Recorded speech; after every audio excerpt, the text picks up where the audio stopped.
Hai Sobat Mediva, bagaimana kabar kalian? Semoga dalam keadaan sehat lahir batin dan semoga selalu dalam lindungan Allah Subhanahu wa Ta'ala. Amin amin ya robbal alamin. Ulasan Brian Vickers yang menurut kita apabila digabungkan dengan teorinya Bishop akan saling melengkapi dalam menilai Einstein. Pendekatan sangat berbeda tapi menurut kita justru saling melengkapi. 1. Kalau Bishop memfokuskan pada circle of correlation tapi Vickers lebih fokus pada iris.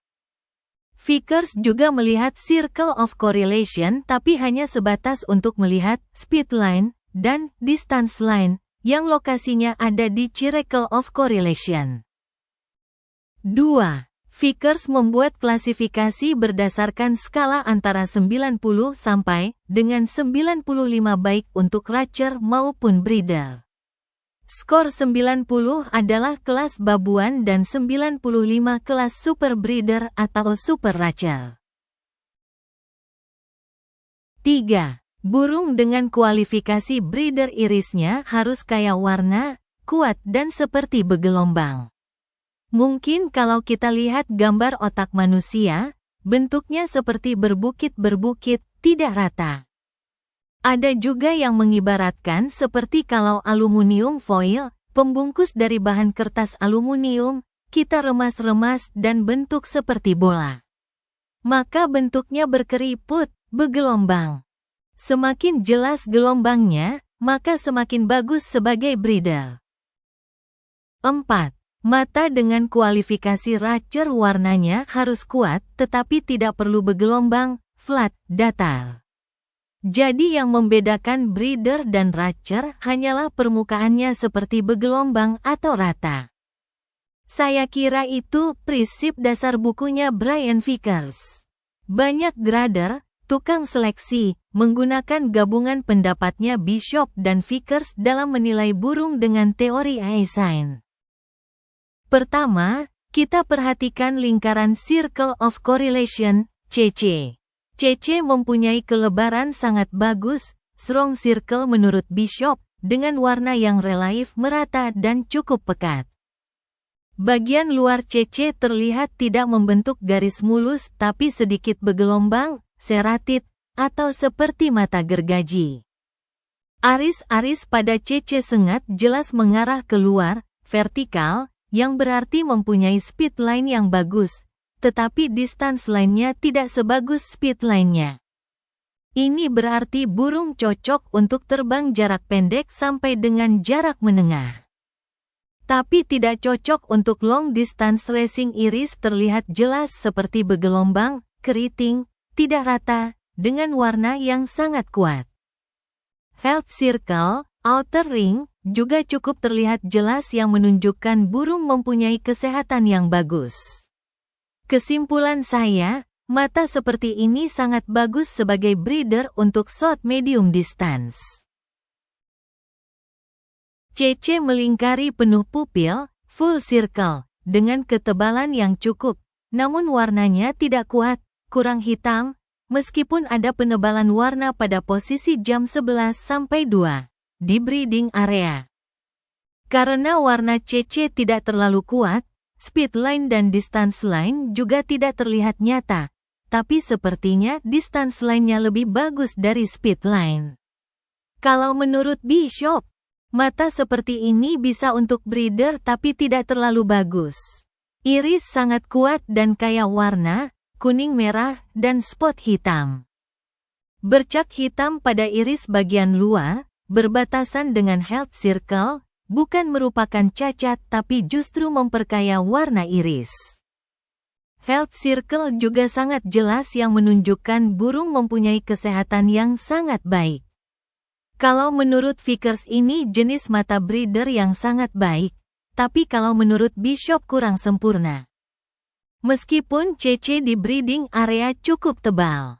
Kalau menurut saya, mata ini cukup bagus untuk breeder, tetapi tidak sebagus gambar nomor 1. Menurut klasifikasi Bishop, ini type half circle dengan penebalan warna pada posisi jam 3-7 dan speed line yang bagus. Permukaan iris cukup bagus, tetapi warnanya kurang kuat. Health Circle sangat bagus kalau menurut saya, sebagai breeder type ini tidak lebih bagus dari nomor 1 dan nomor 2, tetapi sebagai Ratcher sangat bagus. Mata ini hampir sama kelasnya dengan mata nomor 1. Dibandingkan dengan gambar nomor 1, CC gambar nomor 4 lebih pekat tetapi serration, gergaji, tidak sebagus gambar nomor 1. Kualitas iris hampir sama. Meskipun gambar nomor 1 sedikit lebih bagus. Health Circle gambar nomor 4 sedikit lebih bagus dari gambar nomor 1. Kalau dibuat skor, saya kira kualitas mata nomor 1 dan nomor 4 sama bagus sebagai breeder. Kalau menggunakan klasifikasi Bishop ini mata yang sangat jarang dan nilainya sangat tinggi sebagai breeder. Warna metalik pada CC kalau dilihat mata aslinya sangat mungkin jenis metalik valet dengan seratit, gergaji, yang sangat bagus. Meskipun warna iris tidak terlalu kuat, tetapi mempunyai permukaan yang sangat bagus, seperti bergelombang. Sedikit kelemahan hanya pada Health Circle. Tetapi ini tidak terlalu prinsipil karena Health Circle dengan sendirinya akan membaik kalau stamina burung meningkat. CC sangat bagus dengan penebalan warna pada racing area, posisi jam 4-6. Lingkar luar CC juga bergerigi meskipun tidak sebagus gambar nomor 1.5. Speedline juga kelihatan sangat nyata. Permukaan iris, menurut saya paling bagus dibandingkan yang lainnya. Warna mata yang terlihat agak buram biasanya sebagai akibat dari inbreeding yang terlalu kental, heavily inbreed. Karenanya burung ini hanya cocok untuk breeder meskipun mempunyai eye sign, lying side, sebagai Ratcher. Setelah crossing dengan burung yang tidak mempunyai hubungan darah, warna mata turunannya akan cerah kembali dan bisa menjadi super Ratcher yang hebat karena burung ini mempunyai speedline yang bagus serta eye sign di posisi racing area, kalau saya disuruh pilih. Sebagai breeder maka urut-urutannya adalah 1.5, 1.1, 1.6, 1.4, 1.2, dan 1.3. Dengan catatan warna CC pada burung nomor 5 adalah valet metalik. Kalau lihat mata aslinya, bukan dari gambar, akan lebih jelas apakah silver biasa atau valet metalik. Kalau gambar nomor 1.1 warna CC hijau, bukan hitam, maka nomor 1.1 menurut saya yang terbaik. Gambar nomor 1.1 dan 1.6 hampir imbang. No, 1.1 CC-nya lebih bagus, tapi nomor 1.6 irisnya lebih bagus. Kalau pakai teorinya Bishop, nomor 1.1 lebih bagus. Tapi kalau pakai patokannya Vickers, no. 1.6 lebih bagus. Keterangan 1. Tipe eye sign gergaji adalah type nomor 1.6, bukan no. 1.4. Kalau no, 1.4 adalah half circle. Type gergaji, seratit, adalah burung yang cocok sebagai breeder dan Ratcher kalau mengelilingi seluruh pupil. Tipe gergaji, The Valet, untuk butung mata pilo, dan The Green, untuk UTK mata kuning, kalau betina nilainya lebih tinggi dibandingkan dengan yang jantan. Betina yang punya mata demikian oleh Bishop disebut dengan betina yang mempunyai the nicking factor.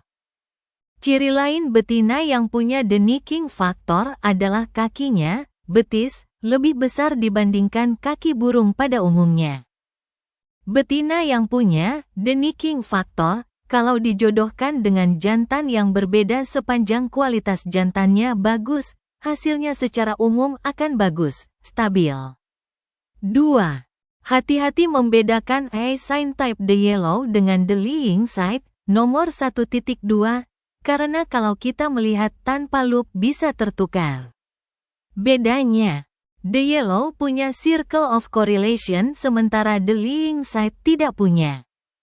Circle of Correlation type A sign warna kuningnya sangat tipis dan bisa tertukar dengan warna inner circle yang cenderung lebih muda dibandingkan dengan outer circle. Kalau dilihat dengan loop, warna hitam pada posisi jam 7 sebenarnya menumpuk, superimposed, pada Circle of Correlation yang berwarna kuning muda. 3. Seperti saya katakan, eye sign hanya salah satu alat seleksi yang bisa dilihat dengan mata, visible, untuk membedakan burung yang cocok sebagai breeder atau racer. Tetapi hanya melihat eye sign saja tidak cukup. Perlu juga dinilai perabotan yang lain. Dengan kata lain, eye sign yang bagus belum tentu kinerja bagus kalau perabotan yang lain tidak mendukung. Sementara burung yang bagus harus mempunyai mata yang bagus pula. 4. Menyilangkan eye sign type Ceratid, gergaji, dengan The Yellow sudah benar untuk menghasilkan racer, tetapi bagaimana kinerja anakannya tentu tergantung dari perabotan indukan secara keseluruhan. Menurut saya, akan lebih bagus kalau yang eye sign-nya tipe Ceratid adalah yang betina sementara jantannya type The Yellow. Tetapi sekali lagi, perabotan yang lain juga harus bagus.